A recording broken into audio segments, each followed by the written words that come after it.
Je me lance. La natation en Amérique est divisée en plusieurs parties qui sont différentes qu'en France ou ailleurs. Il y a un système qui n'a pas vraiment de système. C'est-à-dire qu'il y a plusieurs façons de travailler, il y a plusieurs même systèmes de compétition. Le plus base, c'est Summer League Swimming, ce qu'on appelle le club d'été. C'est des country clubs, c'est-à-dire des clubs de golf, des grands clubs de golf comme au US Open ou Masters. Ces clubs de chasse, de tennis, ils ont souvent des piscines et des compètes entre grands clubs. Et autrement, il y a des centres de loisirs de ville qui ne sont pas chers, mais qui font des petites compètes contre les autres. Et finalement, des clubs de natation, de récréation qui est donné comme un plus par des promoteurs aux acheteurs des maisons dans un quartier, ce qu'on appelle Swim Club, Summer League, in the neighborhoods and subdivisions.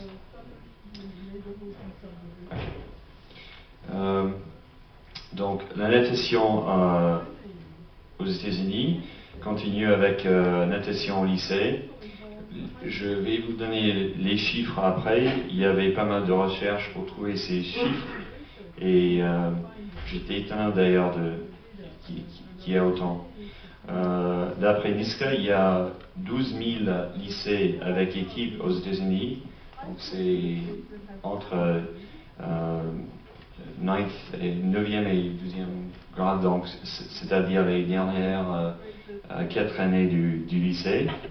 La plupart des entraîneurs ne sont pas des professionnels, mais des enseignants. À mon lycée, par exemple, c'était le prof de techno même qui participait comme entraîneur de natation. Et je compte pas aussi la natation au collège qui existe aussi. Des compétitions en yard, il y a normalement il n'y a pas de frais pour les nageurs, c'est donné par l'école. La plupart des grandes performances viennent des nageurs de club, c'est-à-dire Fédération de natation américaine, USA Swimming. C'est important à noter que les grandes performances ne viennent pas tous du nageur de club. Les saisons, il y a une variation de saison de compètes par État. Par exemple, en Floride, c'est automne. En Californie, c'est printemps. Et dans l'État de Michigan, c'est l'hiver. Il y a même une variation de règlement par ligue et par État. Et la plupart des règles ne sont pas conformées avec USA Swimming. C'est très spécial. Et je vais vous montrer plus tard que c'est les nageurs connus qui sont commencés par ces clubs. Donc, il y a aussi une division de natation aux États-Unis avec le YMCA, qui est bien plus qu'une organisation chrétienne. Le Y voit le sport comme un moyen d'exprimer leur état d'esprit, c'est-à-dire mind, body, spirit, corps, corps, esprit ouais, ok. Il y a plus d'un mille clubs de Y aux États-Unis et même plus de 50 000 jeunes qui participent aux compétitions de Y. Et il y a aussi beaucoup de nageurs de Y qui font partie de la fédération, mais pas tous. Et ils font des compétitions en yard et en mètres. Bon. Ok. Ce qu'on appelle tertiary swimming, c'est-à-dire natation après le bac, c'est NCAA, donc NCAA. C'est souvent des institutions qui donnent des licences à 4 ans il y a 4 divisions, division 1 et 2, et entre 2 et 3, il est quelque chose qui s'appelle NAIA, et les 3 donnent des bourses. Et récemment, la première division, donc les plus grandes universités, ont opté de mettre leur compète en mètres, en petits bassins, pendant les années olympiques. Autrement, c'est en yard. La dernière division, division 3, il n'y a pas de frais pour s'entraîner, mais il n'y a pas de bourse. Il y a un système incroyable de règlements pour recruter et une invitation d'entraînement dont je vais parler plus tard. Il y a aussi un système de nage après bac pour les community colleges, c'est-à-dire des institutions de 2 ans, donc en France, je crois, DOG ou des choses comme ça. Bon. Il faut noter ici qu'on n'a pas le droit à prendre de l'argent sauf aux championnats du monde et Jeux olympiques lorsqu'on est étudiant et en nage pour une université.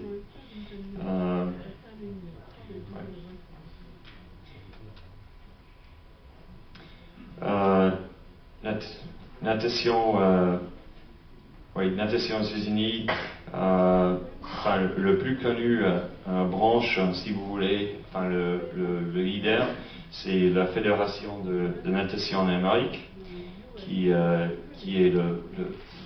règle le sport officiellement pour l'Amérique, qui participe au FINA, mais qui ne reçoit pas de l'argent du gouvernement. En fait, la France et l'Australie reçoivent de l'argent. Et pas les États-Unis. Donc, la natation, la Fédération de natation valide les compètes en yard et en mètres.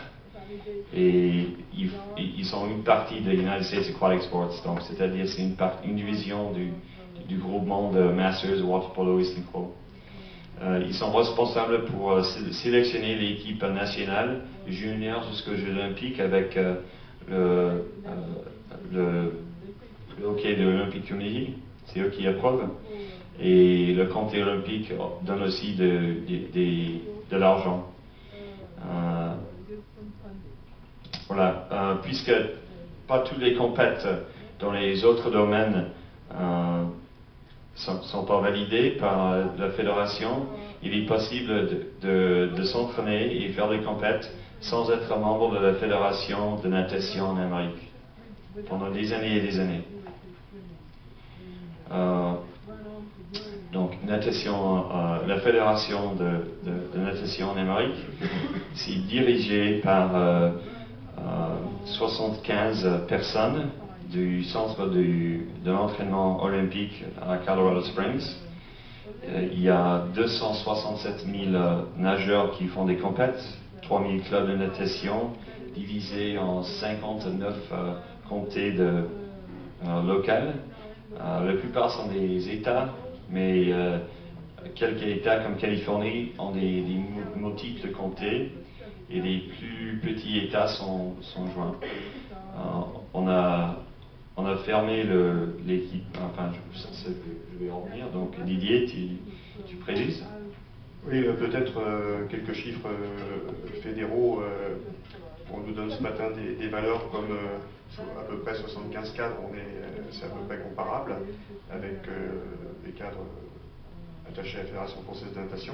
Il faut se rappeler que pour 60 millions d'habitants et 220 millions d'habitants, finalement ça fait moins de cadres comparativement, bien entendu. En France, 40 000 nageurs qui ont fait au moins une compétition, d'après les chiffres qu'on a eu ce matin. 1300 clubs, 150 clubs qui sont représentés en première division et 600 nageurs qui apparaissent en première division au championnat de France. Et aux USA, dans à peu près le même niveau, il y a 2324 N1, ça s'appelle, oui, niveau N1, qui vient de 345 clubs.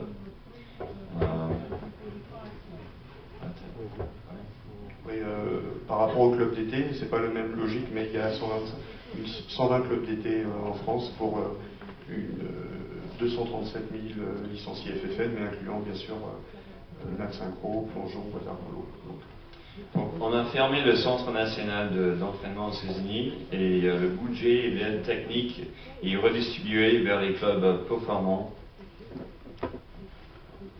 dirigés par John T. Skinner, qui on estime que c'est bien d'avoir un entraîneur qui dirige les scientifiques. Comme ça, c'est possible c'est plus facile pour les entraîneurs de comprendre leurs recherches, sinon c'est académique. La plupart des clubs sont bénévoles et amateurs et dirigés par des parents du club. Donc, bien évidemment, il y a des limites quand c'est un cas comme ça. L'esprit du club peut changer d'un an à l'autre. Peut-être une remarque, que ce soit à l'AIS de Canberra ou à Colorado Springs au Colorado, les logiques fédérales ont évolué sur les 10 dernières années. Peut-être, s'il nous reste du temps, on pourra expliquer pourquoi à Colorado Springs les choses ont évolué et qu'actuellement la technicité et l'argent retournent vers les clubs, puisque ça c'est quelque chose de relativement nouveau. Donc j'ai mis les chiffres. Comme j'ai dit, il y a 260 000 nageurs au lycée, d'après NISCA. Speedo estime qu'il y a 1 million de nageurs club été.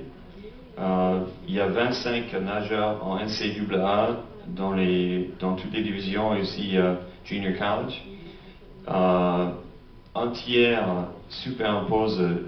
des chiffres superimposent qui donnent plus d'1,5 million de nageurs aux États-Unis, nageurs qui font des compètes. C'est rare, mais c'est possible d'être, par exemple, membre de club été, membre de la fédération de natation en Amérique, aussi faire des compètes avec le Y et faire des compètes du lycée. Donc, c'est superimpose. Donc, en Australie, il y a 80 000 nageurs qui sont membres de natation en Australie. Il y a natation aux écoles limitées. Il y a un championnat national des écoles primaires et un championnat de GPS. C'est un ligue connu à Brisbane pour les écoles privées où les records sont tenus par des membres de l'équipe nationale. Par exemple, Nick Springer et Kieran Perkins tiennent des records GPS. Il y a quelques années, on a lancé la première équipe universitaire en Australie avec des bourses. Ça s'appelle Monash. Dans les compètes d'école, les grands nageurs, c'est tous des nageurs de la Fédération de natation Australie. Comme vous savez bien, la natation, c'est le top sport télévisé en Australie. Il y a des très haut niveau de l'apprentissage de natation. J'estime que c'est à cause de la publicité sur la télé et de partout. Parce que la natation en Australie, c'est un business où l'entraîneur loue la piscine du comté dans plusieurs domaines. Et donc, l'apprentissage de natation donne pas mal d'argent aux entraîneurs qui dirigent exclusivement la piscine. Donc, ça donne pas mal de liberté en planning. Les championnats nationaux, y compris championnat d'âge et championnat national, on fait petit bassin en août, septembre et grand bassin en mars-avril, c'est-à-dire hiver et automne. Ok. Comment on développe des jeunes nageurs en Australie? Il y a une très grande diversité, mais il y a un niveau d'uniformité. La plupart des clubs offrent 10 séances d'entraînement par semaine. La quantité et la qualité de l'intensité est variable et il y a beaucoup moins de travail à sec qu'en Amérique, et on va revenir là-dessus plus tard. La plupart des nageurs arrivent par l'apprentissage de natation, donc ils restent avec le même coach, le même programme pour leur carrière. Je reviens un peu aux entraînements de Summer League. On se concentre sur le côté ludique et social de la natation. La plupart des nageurs ont moins de 10 ans, mais il est possible de faire des compètes jusqu'à 18 ans. La plupart des compètes durent moins de 3 heures et se terminent avec un repas, un barbecue ou une fête. La plupart des courses sont moins de 100 mètres pour tous les âges et on donne qu'une séance par jour pendant une période de 6 à 8 semaines. Il y a quelques-uns qui offrent la possibilité pour les nageurs de la fédération de continuer à faire des compètes avec leur club d'été. Le YMCA, comme j'ai dit, ils ont un mandat, ils ont un esprit qui estime que le sport c'est un moyen de donner des valeurs, et c'est sport santé pour tous les âges. Il représente tous les groupements. Il y a au moins 50 000 nageurs, dont 1400 de nageurs participent au championnat national du YMCA, donc le plus grand aux États-Unis. Il y a souvent les mêmes séances d'entraînement qu'un club de la fédération, parce qu'il y a des équipes qui sont liées aux deux. Donc plusieurs niveaux d'entraînement sont possibles. Ils font des championnats de ligue, ils font des championnats d'État, championnats de région et comme je dis, championnat national. Il est nécessaire de participer en interclub à deux pour être qualifié pour les prochaines étapes. Cette interclub à deux, apparemment, c'est pas quelque chose qui existe en France, mais ça se trouve au lycée aussi. C'est-à-dire, on amène son équipe à un autre et on se bat. On a trois lignes chacun et on progresse comme ça. Donc, toujours aux États-Unis, la natation la natation au lycée, c'était la force dominante de natation pendant les années 50. Il y a une extrême variation de qualité de programme. Leur philosophie de participation est souvent en conflit avec l'excellence, mais c'est pas souvent tenu par des entraîneurs qui préfèrent de chercher un peu de gloire avec souvent des nageurs de club. Les saisons varient d'un état à l'autre et aussi la duration de mois. Ça peut durer 4 mois ou 6 mois. Quand il n'y a pas la natation au lycée, beaucoup de leurs nageurs au lycée font de la natation ponctuelle, de water polo ou même pas de natation du tout. Il y a souvent des problèmes de conflit entre les championnats nationaux ou championnats de fédération et championnats d'État pour les lycées. Les meilleurs programmes sont des programmes où le club et le lycée se mélangent. Il y a souvent des lois dans certains États qui disent qu'on n'a pas droit à faire des compétitions de fédération pendant la saison du lycée. et on essaie d'arrêter ces lois parce qu'ils sont en conflit de la Constitution. C'est pas constitutionnel. On estime que vous n'avez pas le droit à me dire où je puisse aller après les heures scolaires.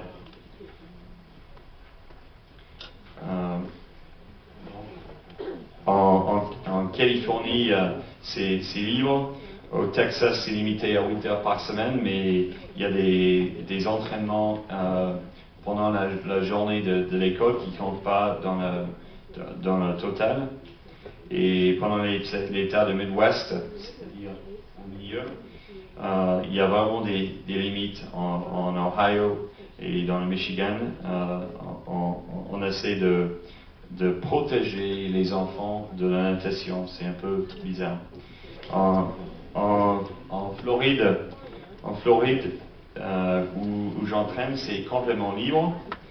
J'ai la chance à être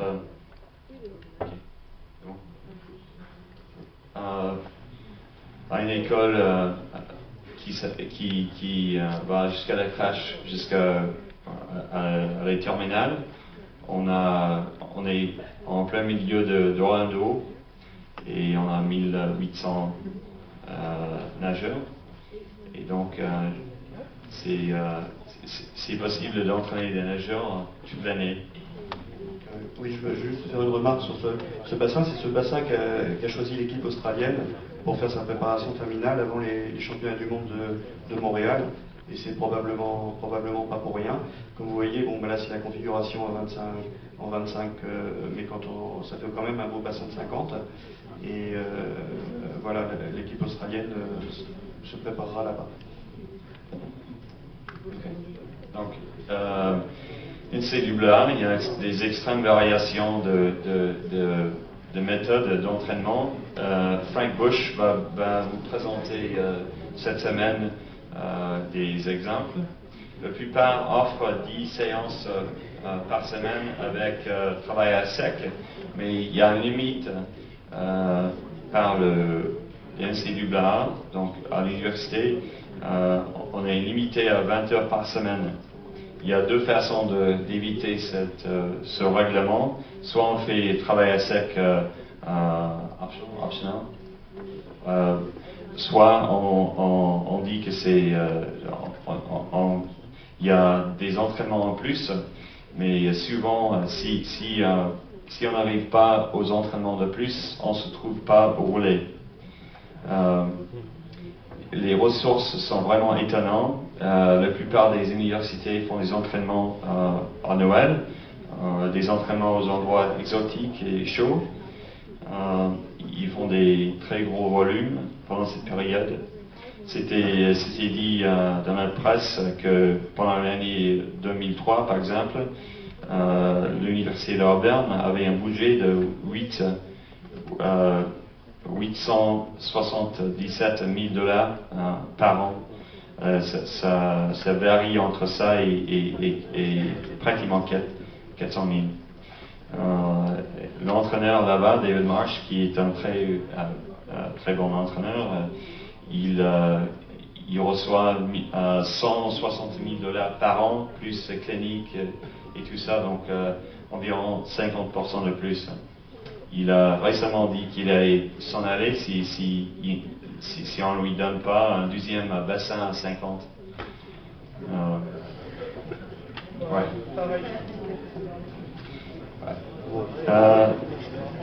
Mais il n'y a pas eu d'appel à candidature.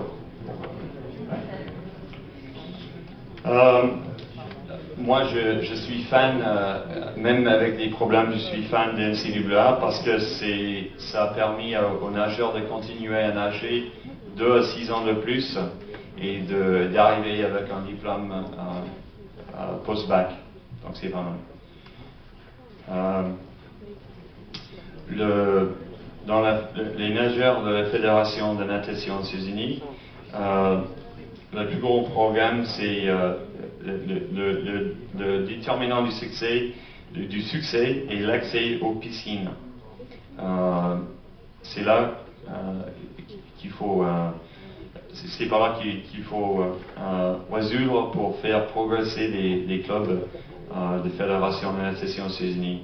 Comme j'ai dit, les clubs qui ont du succès contrôlent leurs propres facilités. Dans le Midwest, c'est vraiment très très dur.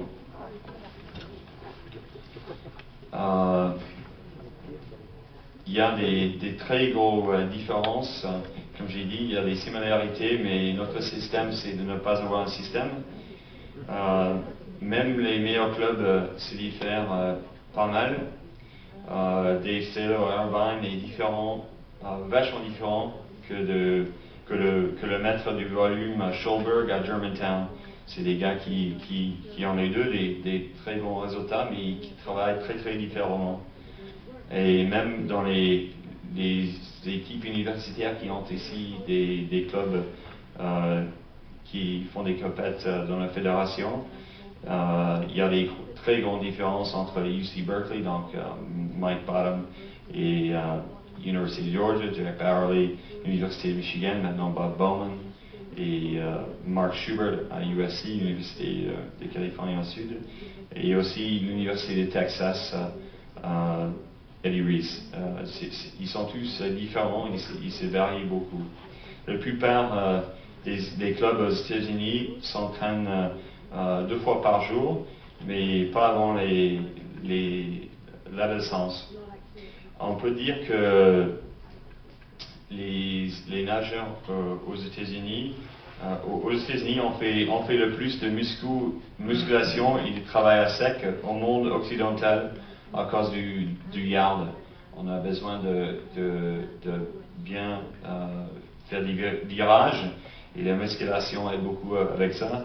Et il y a aussi le fait que c'est plus facile de trouver, lorsqu'on est entraîneur de club au Midwest par exemple, c'est beaucoup plus facile de trouver des heures d'entraînement aux salles de musculation que d'en trouver à la piscine. Donc, là c'est bon. Ok. Donc, une semaine, je vous montre une semaine chez moi, en Floride, mais c'est typique, je dirais, des clubs en Australie ou aux États-Unis, enfin des clubs où on s'entraîne, quoi, où on a des moyens de s'entraîner. Récemment, mon club et plusieurs d'autres ont reçu du soutien technique de USA Swimming qui nous aide beaucoup. Comme j'ai dit, j'estime que la science ne sert à rien si on n'est pas capable de comprendre. Je ne montre pas grand-chose là-dedans, sauf à dire que c'est possible de s'entraîner normalement aux États-Unis. Je rajoute une petite remarque, et pour conforter ce que disait Lionel Horter tout à l'heure, c'est qu'on continue, et les parents aussi, à être dans l'eau à 5h30 à Orlando ou à beaucoup d'endroits aux États-Unis, et que ça montre une grande détermination des familles et des nageurs dans ce programme. Oui, pour nous c'est normal. Ça c'est la journée pour les nageurs. C'était pareil quand j'étais en Australie, sauf en Australie c'est plus acceptable de faire entraîner même des gamins de 9-10 ans pendant le matin. Et aux États-Unis c'est plutôt, ça commence par l'adolescence. Donc étirement à 5h20, entraînement entre 5h30 à 7h30, école 8h jusqu'à 3h l'après-midi, et puis entraînement l'après-midi 3h30 jusqu'à 6h15. En Australie, suivant des nageurs divisent la dernière des années du lycée pour se concentrer aux entraînements. Aux États-Unis, même à mon école, c'est possible d'utiliser, il y a EPS, il y a EPS tous les jours aux États-Unis, et c'est possible d'utiliser l'heure d'EPS pour commencer l'entraînement plus tôt ou de s'entraîner plus tard le matin.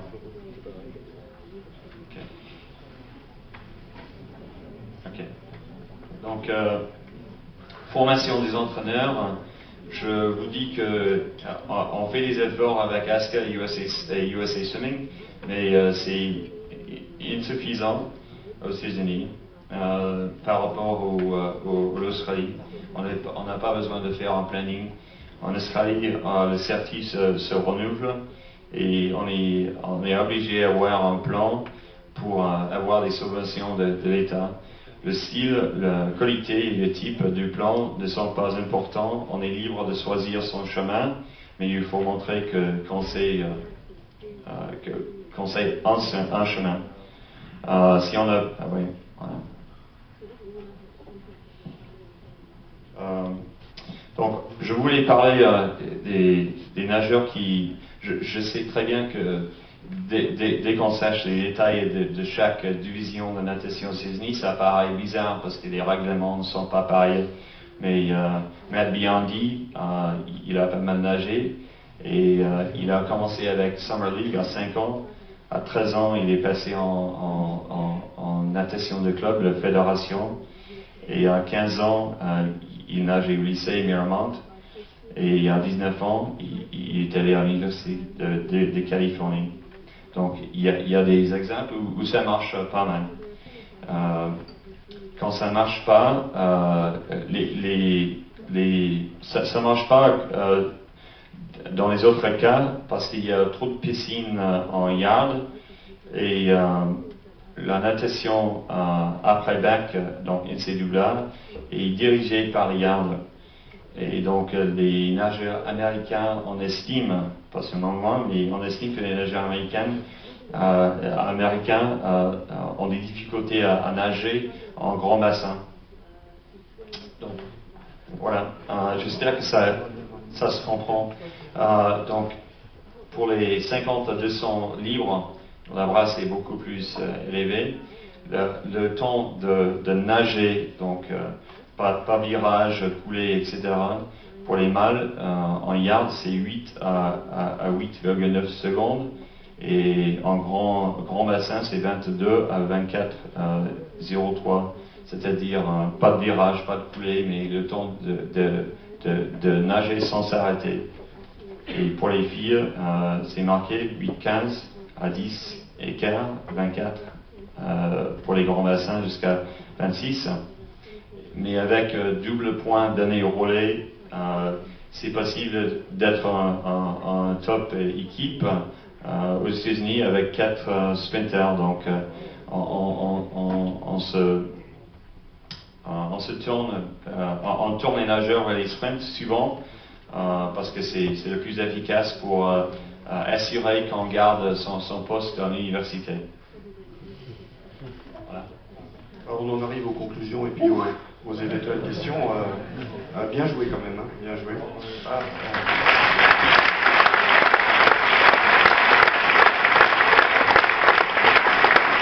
Surtout qu'il a appris le français ce matin, donc c'est pas mal. Alors, dans les conclusions et les questions, bien sûr, on peut s'interroger sur les raisons des différences, qu'elles soient culturelles, sociales, etc. S'interroger sur la diversité et la continuité dans la carrière. Donc effectivement, il y a tellement de diversité que ça peut marcher comme ne pas marcher du tout. Stanley l'a bien expliqué. Il a expliqué aussi que l'évaluation, la recherche, la formation de certains entraîneurs, ça ne marchait pas formidablement aujourd'hui. Donc il n'y avait pas forcément de lien fonctionnel entre, par exemple, la recherche et la performance. Il n'y a peut-être pas qu'aux États-Unis. Et puis enfin, la prospective, on peut se demander comment tous ces systèmes vont évoluer dans les prochaines années. Ça peut être des questions que vous pouvez poser. Voilà, en tout cas, la communication est terminée. On est à votre disposition sans doute.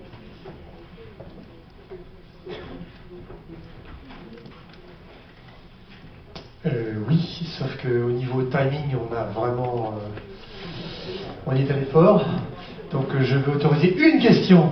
Ça y est, bien joué, il avait anticipé. Bonjour, donc Daniel Catola de Metz. Donc une question, en fait on a entendu tout à l'heure Lionel Orter proposer un type d'école pour l'entraînement et avant on avait entendu Marc Velotti en proposer une autre. Aux États-Unis aujourd'hui on est sur quel type d'école s'il y a une référence possible à faire? n'y a pas vraiment un seul type, mais il y a des endroits où c'est très difficile, donc c'est-à-dire dans la partie nord-est de l'Amérique, c'est très difficile. Les bassins sont contrôlés par les lycées et par les entraîneurs de lycée qui ne sont pas souvent des professionnels. Donc il y a des endroits où les clubs contrôlent les piscines, donc en Californie, en Floride, parfois en Texas.